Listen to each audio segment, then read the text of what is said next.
நடராஜ பெருமானின் திருவுருவம் உலக அற்புதங்களில் தலை சிறந்தது. இறைவனின் தத்துவங்களுக்கு உருவம் கொடுத்த ஒப்பற்ற கலைச்செல்வம் அது. இறைவனின் 5 செயல்களை, அதாவது படைத்தல், காத்தல், திருத்தல், மறைத்தல், அருளல் ஆகிய செயல்களின் அற்புதமான விளக்கம்தான் நடராஜரின் திருவுருவம்.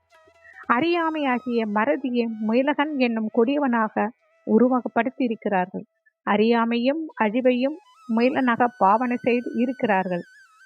அறியாமையும் அழிவையும் காட்டும் சின்னமாக முயலகனை காலின் கீழே போட்டு மிதித்து கொண்டு இறைவன் ஆனந்த நடனம் புரிகிறார். இந்த பாவனை அவன் தத்துவம், அறியாமை, மறதி ஆகியவற்றின் அடிமையிலிருந்து மக்களை விடுவித்து அவர்களுக்கு ஞான ஒளி அளிப்பதை காட்டுகிறது. நடராஜ பெருமானுக்கு நம்மை போல் 2 கைகள் இல்லை, 4 கைகள் இருக்கின்றன. அவர் மேல் வலது கையில் ஒரு உடுக்கை இருக்கிறது. இது ஒளியிலிருந்துதான் உலகம் தோன்றுகிறது என்ற தத்துவத்தை, உண்மையை காட்டுவதாகும். ஆகாயத்தின் செயல்களில் ஒன்று நுட்பமாக ஒலித்தல். இந்த ஒளியிலிருந்து காற்று தோன்றுகிறது. காற்றிலிருந்து நெருப்பும், நெருப்பிலிருந்து நீரும், நீரிலிருந்து நிலமும் ஏற்படுகின்றன. காற்றிலிருந்து நெருப்பும், நெருப்பிலிருந்து நீரும், நீரிலிருந்து நிலமும் ஏற்படுகின்றன. இந்த உயர்ந்த பாவனையான ஞான யோகம் பரிணாம தத்துவத்தை நடராஜ பெருமான் மேல் வலது கையில் இருக்கும் முடுக்கை எடுத்து காட்டுகிறது. அவரது மேல் இடக்கையில் தீச்சுடர் எரிந்து கொண்டிருக்கிறது. இது உலகின் அழிவை காட்டுகிறது. கீழ் வலது கை அஞ்சாதே என்று அருளும் அபாய முத்திரையுடன் இருக்கிறது. கீழ் இடது கை மக்களுக்கு பாதுகாப்பளிக்கும் பாவனையான சின் முத்திரையில் இருக்கிறது. இந்த சிறப்பு அந்த இடது கை இடது காலை சுட்டி காட்டுவதன் மூலமாக தெளிவாகிறது. இந்த தூக்கிய இடது திருவடிதான் மக்களால் வணங்கப்படும் திருவடி. இந்த தூக்கிய இடது திருவடிதான் மக்களால் வணங்கப்படும் திருவடி. வலது திருவடி மறதி, அறியாமை ஆகியவற்றின் உருவமான முயலகனை தன் கீழ் தள்ளி மிதித்து கொண்டு இருக்கிறது. இது இறைவன் தீய சக்திகள் அழித்து ஒடுக்கி உலகை பரிபாலிக்கும் ஆற்றலை காட்டுகிறது. இவ்வாறு இறைவனின் 2 திருவடிகளும் அறிவும் அறியாமையுமாக மாறி மாறி சுழல்வதை காட்டுகின்ற பாவனையுடன் விளங்குகின்றன. அதன் தத்துவம் விளக்கமாக மிளர்கிறது.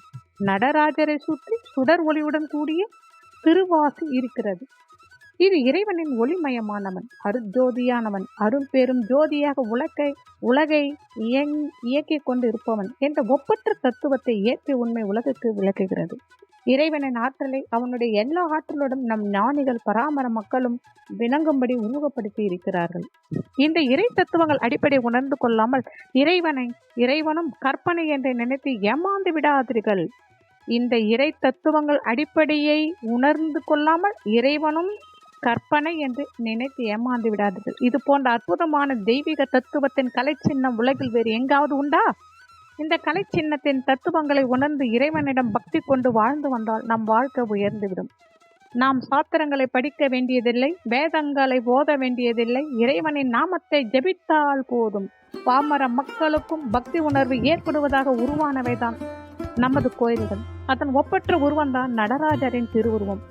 அதை பார்த்தவுடனே பக்தி பாவனை மனதில் தோன்றிவிடும். மனம் நாம ஜபத்தில் ஈடுபட்டுவிடும். நம்மிடமுள்ள எல்லா குறைகளும் நீங்கிவிடும். நாம் அறியாமை என்னும் இருளில் இருந்து அறிவு ஒளிக்கு வந்து விடுவோம். இறைவனை நம் உள்ளேயே இருக்கிறான் என்ற பாவனை நம்மிடம் ஏற்பட்டு விடுமானால் மகத்தான அறிவை நாம் பெறலாம். இறைவன் நம் உள்ளேயே இருக்கின்றான் என்ற பாவனை நம்மிடம் ஏற்பட்டு விடுமானால் மகத்தான ஆற்றலை நாம் பெறலாம். வாழ்க்கையில் அமைதியும் இன்பமும் பெறலாம். இதைதான் மகாகவி பாரதியார் காவி உடை வேண்டாம், கற்றை தடை வேண்டாம், பாவித்தில் போதும் மடா பரமநிலை காண்பதற்கே என்கிறார். எனவே இறைவனிடம் மனதை செலுத்துவோம். நாம் செய்யும் காரியங்களில் பயனை அவனுக்கு அர்ப்பணம் செய்து அனுபவிப்போம். சிவாய நம. திருச்சிற்றம்பலம்.